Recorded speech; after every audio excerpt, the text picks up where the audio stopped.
beserta seluruh panitia peringatan Maulid Nabi besar Muhammad sallallahu alaihi wasallam, beserta seluruh jamaah kaum muslimin muslimat, bapak-bapak, ibu-ibu, dan khususnya para pemuda-pemudi baginda Nabi besar Muhammad yang selalu dimuliakan oleh Allah Subhanahu wa taala. Alhamdulillah, segala puji dan syukur kehadirat Allah Subhanahu wa taala yang dimana pada pagi hari, pada siang hari yang mulia ini Allah Subhanahu wa taala mengumpulkan kita di tempat yang dimana tempat ini menjadi tempat turunnya barakah, tempat turunnya rahmah, tempat turunnya hidayah, tempat turunnya maghfirah, tempat turunnya keberkahan, tempat turunnya kasih sayang, tempat turunnya pengampunan dari Allah Subhanahu wa taala. Karena duduknya kita di ini majlis, di ini perkumpulan untuk memuliakan dan mengagungkan hari daripada Maulid atau hari kelahiran baginda Nabi besar Muhammad sallallahu alaihi wasallam. Saudara-saudara sekalian yang dimuliakan oleh Allah Subhanahu wa taala, dalam kitab Khawashi Syarwani ala Tuhfatil Muhtaj, kitab Khawashi Syarwani adalah hasyiah daripada kitab Tuhfatul Muhtaj Al-Imam Ibnu Hajar Al-Haytami. Kitab Tuhfatul Muhtaj Al-Imam Ibnu Hajar Al-Haytami adalah syarah daripada kitab Minhaj Al-Imam An-Nawawi. Dalam kitab tersebut qala muallif, inna afdalal layali huwa lailatul maulidis syarif, thumma lailatul qadar, thumma lailatul jum'ah, thumma lailatul isra. Sesungguhnya malam yang paling mulia, malam yang paling utama, malam yang paling agung adalah malam kelahiran baginda Nabi besar Muhammad. Setelah malam kelahiran Nabi, baru malam Lailatul Qadar. Setelah malam Lailatul Qadar, baru malam Jumat. Pertanyaannya, kenapa malam Maulid, kenapa hari kelahiran Nabi lebih utama, lebih mulia, lebih agung daripada Lailatul Qadar? Padahal Lailatul Qadar adalah malam turunnya malaikat, malam turunnya Jibril, malam turunnya Quran, malam yang lebih utama daripada 1000 bulan. Tapi kenapa malam kelahiran Nabi lebih utama, lebih mulia, dan lebih agung daripada Lailatul Qadar? Al-Imam Al-Qastallani dalam kitabnya, beliau mengatakan, beliau menjelaskan bahwasanya malam kelahiran Nabi, malam Maulid lebih utama daripada Lailatul Qadar karena 3 sebab, karena 3 perkara. Apa itu?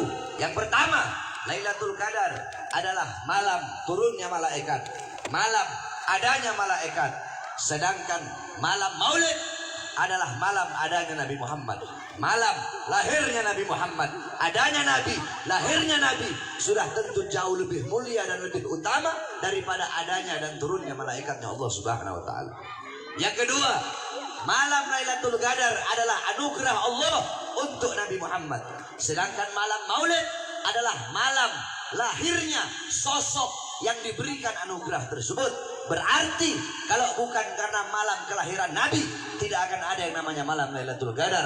Bahkan kalau bukan karena maulidnya Nabi, kalau bukan karena kelahiran Nabi, tidak akan ada hari-hari besar yang hari-hari besar yang lainnya dalam Islam.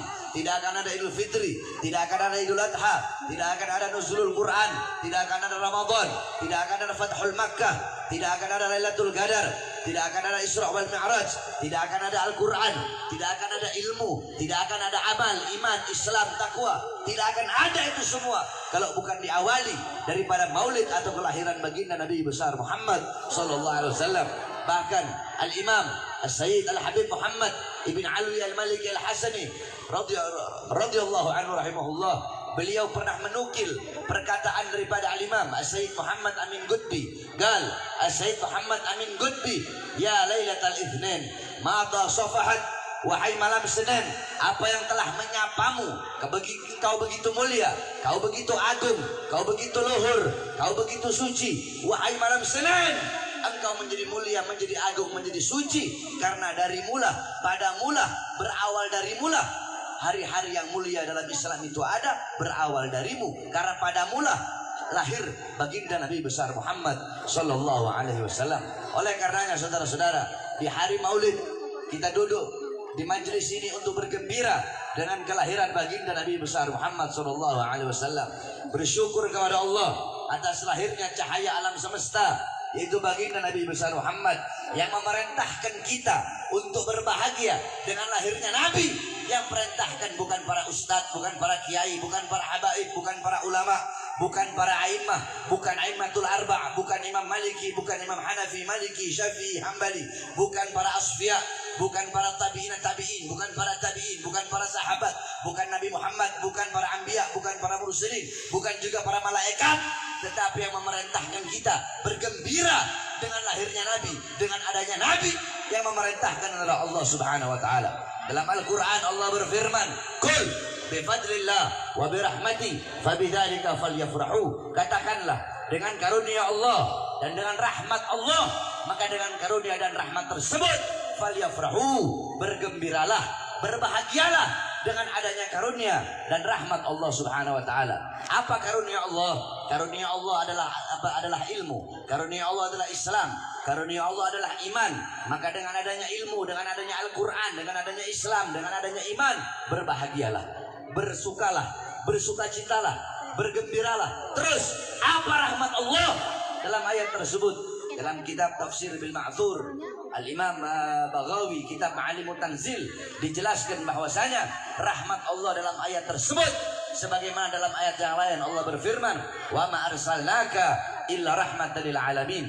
Tidak aku utus engkau wahai Muhammad kecuali engkau rahmat bagi seluruh alam semesta.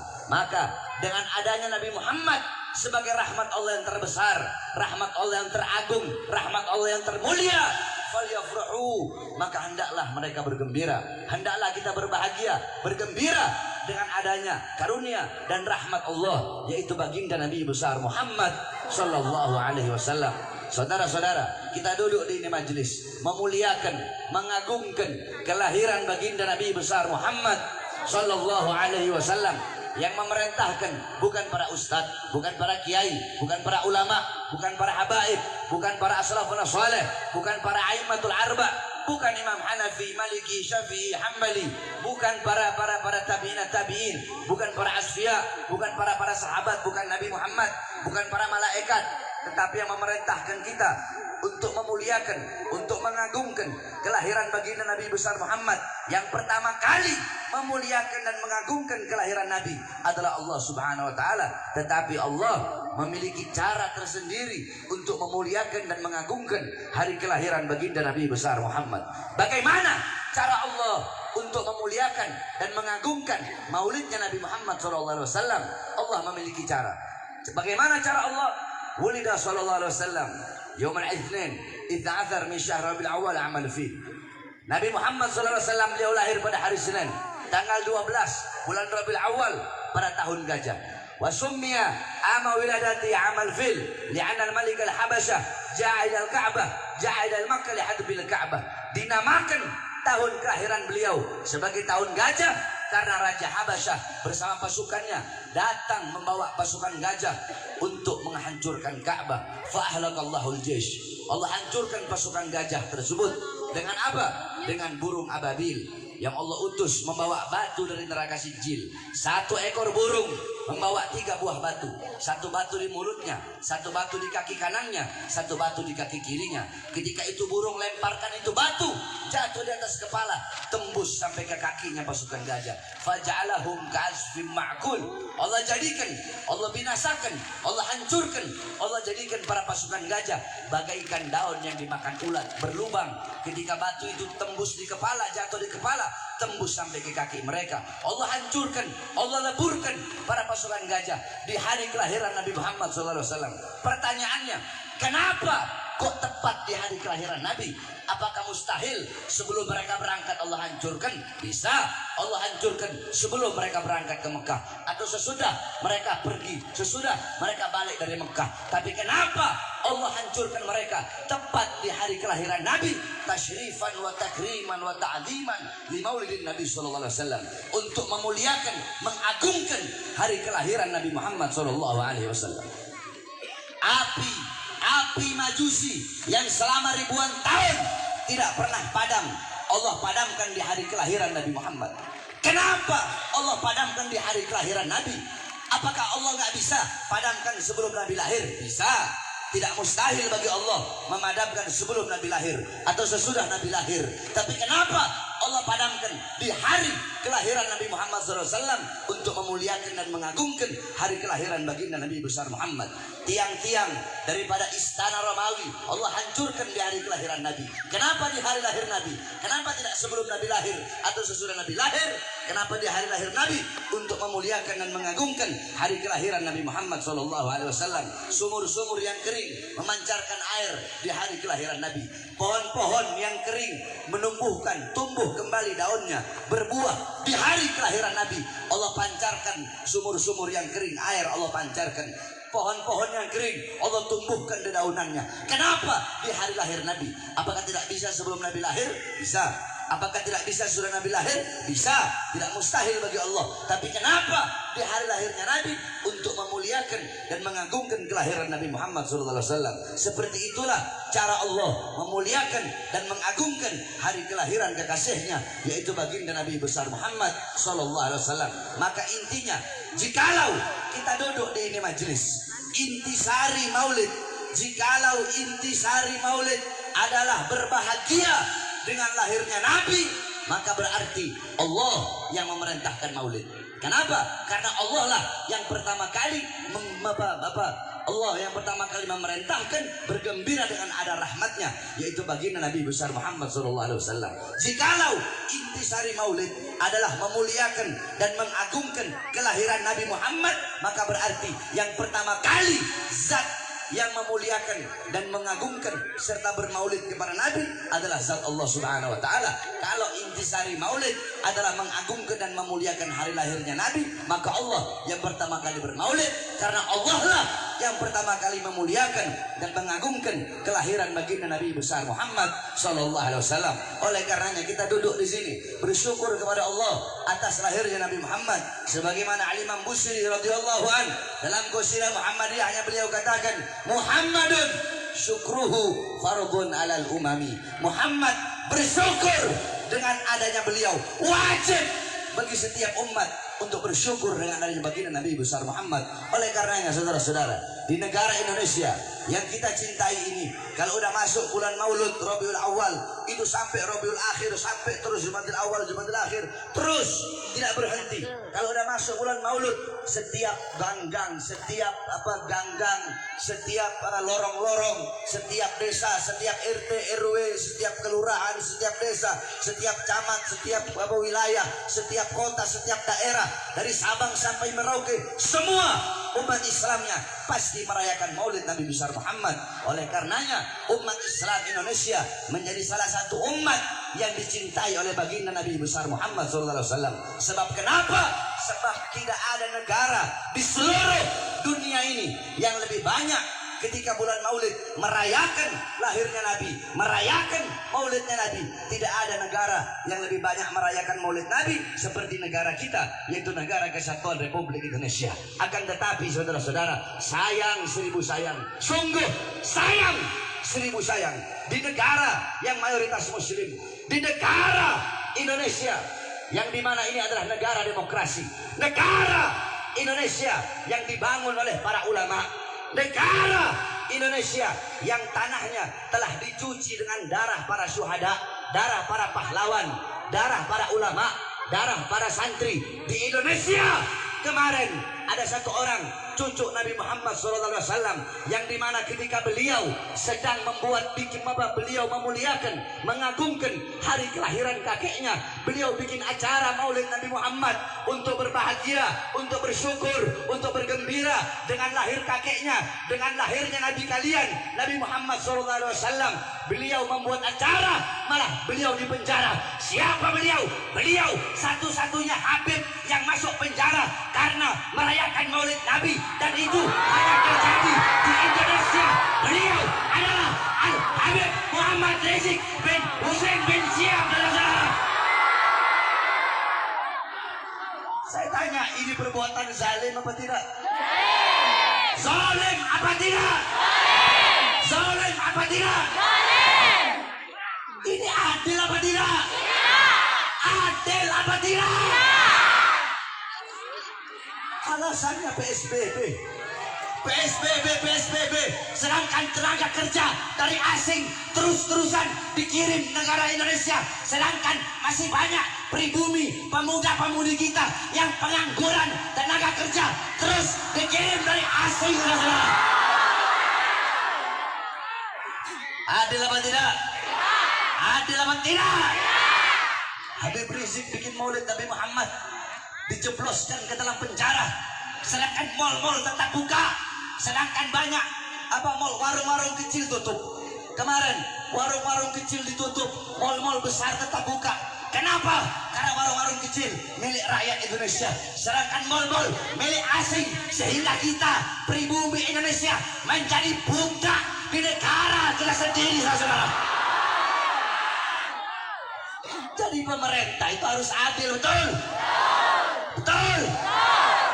Jangan hukum itu hanya tajam. Kalau tajam ke bawah, tumpul ke atas, betul? Giliran ada yang PPKM-nya ya giliran yang berkerumunannya pemerintah dibiarkan. Giliran ulama habaib bikin maulid Nabi, Habib Rizik memasukkan penjara, saudara-saudara. Bahkan saya, Bahar bin Smith, baru 2 hari keluar dari penjara, udah dimasukkan lagi ke dalam penjara. Alasannya apa? 1, alasannya PSBB katanya. 2, alasannya ceramahnya Habib Bahar, ceramah provokasi, ceramah yang meresahkan masyarakat. Saya tanya, engkau semua kalian masyarakat Indonesia, kalian rakyat Indonesia apa bukan? Rakyat apa bukan? Rakyat apa bukan? Masyarakat apa bukan? Kalian sudah dengarkan ceramah saya ketika saya baru keluar kemarin. Dulu yang saya ditahan lagi, saya keluar dari lapas Cibinong. Yang ketika saya mengkritik Presiden Jokowi, yang ketika saya kritik dia, kenapa rakyat kecil kau kurung di dalam, tidak kau kasih makan, kau bikin mereka mati kelaparan. Gara-gara itu katanya ceramah meresahkan. Saya tanya, ceramah saya itu bela rakyat apa tidak? Bela rakyat apa tidak? Bela orang susah apa tidak? Bela rakyat miskin apa tidak? Meresahkan apa tidak? Meresahkan apa tidak? Berarti yang resah pemerintahnya. Betul? Masyarakat tidak ada yang resah, rakyat tidak ada yang resah. Orang yang saya bela rakyat kok katanya meresahkan masyarakat, provokasi kebencian. Emang saya suruh siapa? Emang saya suruh jatuhin negara? Saudara-saudara, jangan pernah kalian meragukan kecintaan kami para habaib kepada negara kesatuan Republik Indonesia. Cinta kami bukan hanya di mulut, saudara-saudara. Ini kita dibilang radikal, dibilang intoleran. Saudara-saudara sekalian yang dimuliakan oleh Allah Subhanahu wa taala, dalam akidah Ahlus Sunnah wal Jamaah, saya tanya semua yang ada di sini, Ahlus Sunnah wal Jamaah apa bukan? Aswaja bukan? Aswaja bukan? Kita aswaja. Akidah Asy'ari Maturidi, mazhab Syafi'i. Dalam akidah Ahlus Sunnah wal Jamaah, kita Ahlus Sunnah wal Jamaah haram, dilarang untuk melawan pemerintah yang sah, untuk menjatuhkan pemerintah yang sah. Betul? Yang kita lawan bukan pemerintahnya, tetapi ketidakadilannya. Betul? Kezalimannya. Betul? Kemungkarannya. Betul? Kebijakan-kebijakan kalian yang menyengsarakan rakyat, itu yang kami lawan. Kebijakan-kebijakan kalian yang pro kepada asing, sehingga rakyat merana, kalian hidup kenyang, rakyat kelaparan, kalian hidup senang, rakyat susah. Kalian di masa corona, kalian di masa pandemi, di masa corona, di masa pandemi, kalian tambah kaya, sedangkan rakyat tambah susah. Itu yang akan kami lawan sampai titik darah penghabisan. Siap lawan kezaliman, siap lawan kemungkaran, siap lawan ketidakadilan, siap hancur, siap binasa, siap mati. Allahu Akbar, Allahu Akbar, Allahu Akbar. Ini ini penista agama dilindungi, betul? Hukum tajamnya ke kanan, tumpul ke kiri. Penista-penista agama karena berada di pihak kekuasaan, walaupun berkali-kali dilaporkan, tidak diproses, betul? Kenapa? Karena mereka berada di pihak kekuasaan. Kalau kita orang yang selalu mengkritik penguasa, ngomong ini, masuk, diperiksa, dilaporkan, diperiksa dari saksi, langsung jadi tersangka. Dari tersangka dimasukkan penjara, langsung saudara-saudara, secepat kilat. Kenapa? Karena kita, jawabannya hanya satu, karena kami tidak berada di pihak kekuasaan. Jawabannya hanya satu, kenapa? Kami tidak bisa disuap, kami tidak bisa dibeli. Kenapa? Dalam darah, di dalam tubuh kami, dalam tubuh Habib Rizik Syihab mengalir darah suci baginda Nabi besar Muhammad SAW. Kakek kami sudah biasa dibunuh, saudara-saudara. Di penjara biasa kami punya kakek udah biasa dibunuh. Kami punya kakek Sayyidina Ali bin Abi Thalib radhiyallahu anhu, ketika sedang sholat ditikam dari belakang, ditusuk dari belakang, wafat. Kenapa beliau dibunuh? Beliau dibunuh, jawabannya satu, karena beliau yang berada di barisan paling depan untuk melawan para pemerintah yang zalim. Kami punya kakek Sayyidina Hasan radhiyallahu anhu. Sayyidina Hasan diracun, saudara-saudara, dikhianati oleh istrinya sendiri, diracun. Khalifah pemerintah ketika itu menjanjikan kepada istrinya Sayyidina Hasan, kalau kamu bisa membunuh suamimu, akan aku beri engkau kekuasaan. Dia khianati Sayyidina Hasan radhiyallahu anhu. Sayyidina Hasan makan suatu makanan yang ada racun, keluar semua isi perutnya, beliau wafat bersama. Kenapa? Jawabannya satu, karena beliau yang berada di barisan paling depan. Untuk apa? Untuk melawan kezaliman para pemerintah. Beliau berada di barisan paling depan untuk menyampaikan kebenaran. Kami punya kakek Ali Bang Husain, Sayyidina Husain radhiyallahu anhu. Kakeknya kami para habaib, dipenggal kepalanya, saudara-saudara.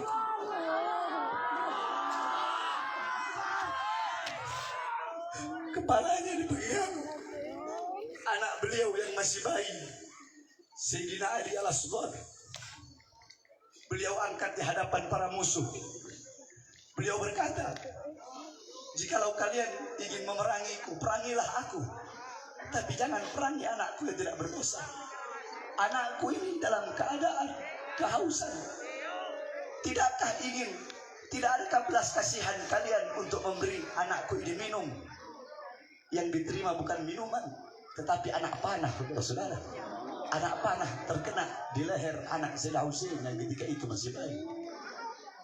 Beliau disembelih kepalanya, ditancapkan di tombak, dipertontonkan. Anak-anak perempuan beliau dirantai, ditawan nenek-nenek kami. Anak beliau Imam Ali Zainal Abidin dimasukkan penjara, saudara-saudara. Itu kakek-kakek kami. Mereka biasa dibunuh, mereka biasa dipenjara. Kenapa? Karena mereka yang berada di barisan paling depan untuk menyampaikan kebenaran, melawan kezaliman, kemungkaran. Mereka tidak pernah tunduk kepada kezaliman para pemerintah. Darah beliau, darah beliau, darah pejuang mereka, darah keberanian mereka mengalir dalam tubuh Habib Rizik, mengalir dalam darah daging kami. Oleh karenanya kami para habaib bersumpah, demi Allah, selama kedua mata kami masih terbuka untuk melihat ketidakadilan, untuk melihat kemungkaran, untuk melihat kezaliman, melihat penderitaan rakyat, melihat kesengsaraan rakyat, melihat para ulama dinistakan, maka selama itu juga kami akan tegak berdiri melawan kezaliman. Tidak akan pernah berhenti sampai mati, tidak akan mundur walaupun harus hancur, saudara-saudara. Oleh karena saya sampaikan kepada engkau semua, cukup. Selama ini kalian semua telah tertidur, saudara-saudara. Semenjak saya di penjara, Habib Rizik di penjara, cukup sudah. kalian tertidur. Khususnya para ulama-ulama yang ada di Garut, para ajengan, para mama, para kiai. Bangkit, bangun kalian. Sekarang adalah saat bagi kita untuk sama-sama berjuang untuk bangsa, betul? Berjuang untuk rakyat, betul? Berjuang untuk Indonesia, betul? Kita orang nggak berjuang. Kau pikir saya berjuang untuk diri saya sendiri? Hah? Buat apa saya ambil risiko masuk penjara? Buat apa? Saya tahu risikonya bakal masuk penjara. Itu minimal, risiko minimal. Risiko paling besar saya mati dibunuh. Tapi saya ambil risiko itu. Untuk apa? Untuk membela agama kakek saya. Untuk apa? Untuk membela bangsa, rakyat daripada negara yang sangat saya cintai, yaitu negara Kesatuan Republik Indonesia. Demi Indonesia, demi Indonesia, demi merah putih, demi Bhinneka Tunggal Ika, demi Pancasila, demi bangsa, demi rakyat. Jangankan cuma di penjara atau dibenci atau dihina atau dicaci maki, demi bangsa, demi rakyat, demi Indonesia, demi NKRI, demi Garuda, demi merah putih, demi Pancasila, demi Allah. Jangankan di penjara, dicaci, dimaki, darah, nyawa, jiwa Bahar bin Smith murah, saudara-saudara. Nyawa jiwa saya murah demi bangsa, rakyat, dan negara Kesatuan Republik Indonesia. Oleh karena saya tanya semua yang hadir di sini, siap berjuang? Siap. Siap berjuang? Siap. Siap berjuang? Siap. Siap berjuang untuk bangsa? Siap. Siap berjuang untuk NKRI? Siap. Bagi kita NKRI harga mati, betul?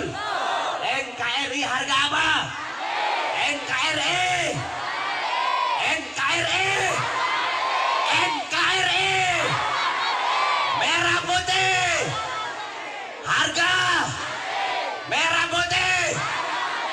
NKRI. Pancasila. Bhinneka Tunggal Ika.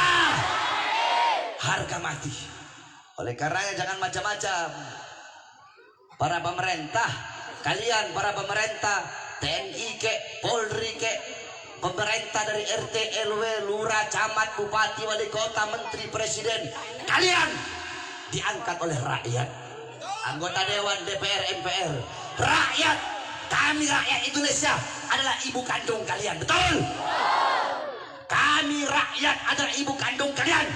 Seragam kalian, senjata kalian, tank-tank kalian adalah dari keringat kami, bangsa dan rakyat Indonesia. Oleh karenanya jangan macam-macam dengan kami rakyat Indonesia. Seragam kalian dari kami rakyat, betul? Dari kami bangsa, betul? Oleh karenanya kita doakan mudah-mudahan pemerintah kita ini jadi pemerintah yang baik. Jadi pemerintah yang jadi pemerintah yang benar.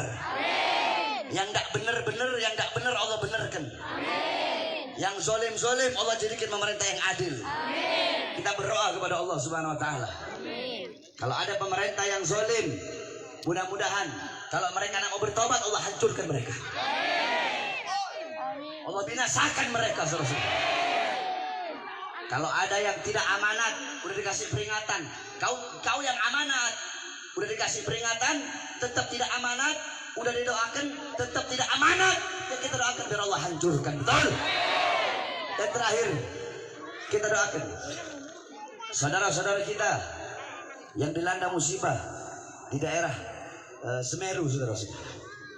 Karena qala Rasul sallallahu alaihi wasallam, "Mathalul mu'min mathalul jasad, idza ishtaka minhu 'udwun tada'a sa'iril jasad bis-sahari wal humma." Kata Nabi, perumpamaan orang mukmin itu bagaikan satu jasad. Apabila ada sebagian anggota jasad yang sakit, maka seluruh anggota tubuhnya akan merasakan sakit. Saya tanya, kalau kalian sakit gigi, yang sakit cuma gigi atau semua badan? Semua badan kan? Nggak mungkin sakit gigi hanya gigi aja yang sakit. Nah, begitulah perumpamaan orang mukmin. Apabila ada saudara kita yang terluka, maka luka mereka adalah luka kita juga.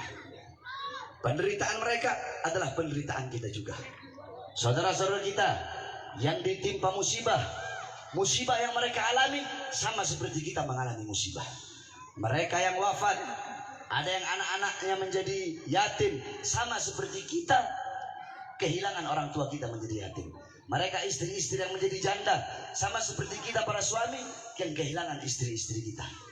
Sama seperti para istri kehilangan kita suami. Istri-istri yang menjadi janda, ya, atau suami-suami yang kehilangan istrinya, sama seperti kita para suami kehilangan istri kita. Mereka yang kehilangan anaknya, sama seperti kita kehilangan anak kita. Mereka yang kehilangan orang tuanya, sama seperti kita kehilangan orang tua kita. Mereka yang kehilangan harta bendanya, sama seperti kita kehilangan harta benda kita. Oleh karenanya penderitaan mereka, penderitaan kita juga. Sebab mukmin bagaikan satu tubuh, apabila ada sebagian yang merasa sakit, maka seluruh tubuh akan merasakan sakit. Kita bacakan Fatihah agar para arwah yang meninggal dalam musibah Semeru, mudah-mudahan Allah Subhanahu wa taala terima seluruh amal ibadahnya. Para saudara-saudara kita yang terkena luka, mudah-mudahan cepat Allah pulihkan cepat. Allah Subhanahu wa taala angkat segala macam penyakitnya. Dan kita doakan juga saudara-saudara kita yang berada di sana, yang sedang membantu, baik memberi bantuan berupa logistik, bahan pangan ataupun tenaga dan lain-lainnya. Kita doakan agar mereka dikuatkan langkah kaki mereka. Banyak orang bilang FPI begini, FPI begini, FPI begini, FPI begini. Orang yang ngomong begitu ketika ada musibah mereka nggak nongol.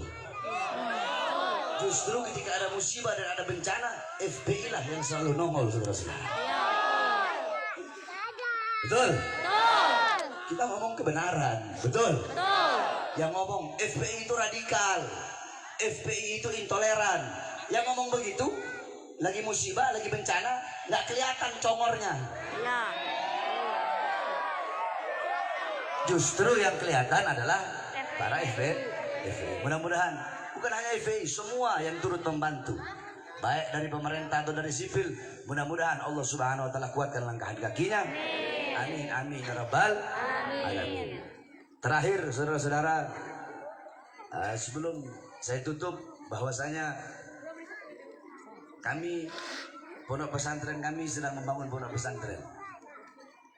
Dan seperti yang sering saya sampaikan dari zaman dulu sampai sekarang, bahwasanya pondok pesantren saya haramkan menerima bantuan atau uang dari pemerintah. Bukan berarti saya anti pemerintah, enggak. Adapun pondok pesantren yang mau terima dari pemerintah silahkan, itu nggak salah, nggak apa-apa. Cuma saya ikhtiyat. Tahu ikhtiyat? Apa? Berhati-hati. Ikhtiyat. Saya takut. Takutnya apa? Takutnya kalau saya terima, nanti kayak ulama-ulama yang lain, dapat uang dari pemerintah, dapat uang dari pejabat, nanti dibilang, Beb, Ustadz, Kiai, itu pejabat salah, itu RT, RW, lurah, camat, atau bupati, atau wali kota, atau menteri, atau presiden salah, atau jenderal, baleho, itu salah. Kenapa nggak ditegur? Nggak enak menegur. Kemarin habis kasih amplop. Nggak enak menegur. Kemarin pesantren saya habis dikirimin semen. Ya, makanya saya ikhtiyat. Saya berhati-hati, saya tidak mau terima bantuan, karena itu tadi. Takutnya nanti apabila ada kesalahannya, saya tidak enak untuk menegur. Makanya selama ini saya mau negur, mau tegur aja. Kenapa? Saya tidak pernah terima sepeser pun ditawarkan, bahkan miliaran, ratusan miliar. Saya tidak bisa dibeli, saya tidak bisa disuap, saya tidak bisa disogok. Sebagaimana datuk-datuk saya, baginda Nabi besar Muhammad Sallallahu Alaihi Wasallam. Oleh karenanya diharapkan kepada seluruh hadirin untuk mengeluarkan hartanya di jalan Allah Subhanahu Wa Taala. Harta yang berada dalam kantongmu bukan harta milikmu, tapi harta yang kau keluarkan itu adalah harta milikmu. Tidak ada harta yang bisa menyelamatkan seseorang dalam kubur kecuali harta yang dikeluarkan di jalan Allah Subhanahu Wa Taala. Oleh karenanya sama-sama kita baca Mars Pembela Rasulullah.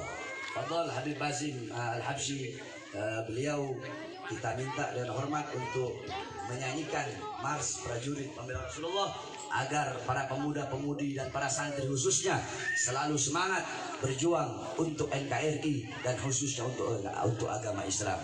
Fadhal. Prajurit Pembela Rasulullah, bangkitlah untuk agama, bangkitlah untuk negara.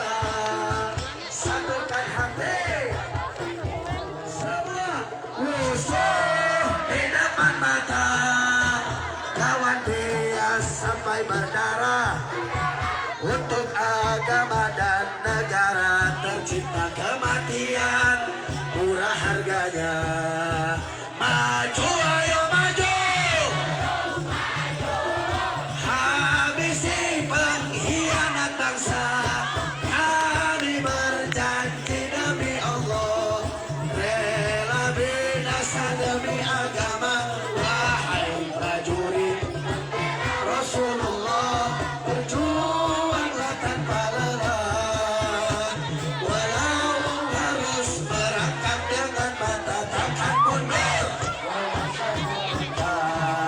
takkan mundur.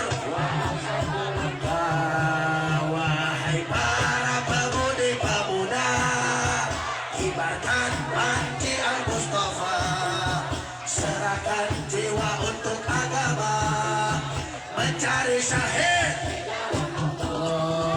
Maju pantang menyerah, walau bergelimangan darah. Darah menjadi saksi di sisi Allah.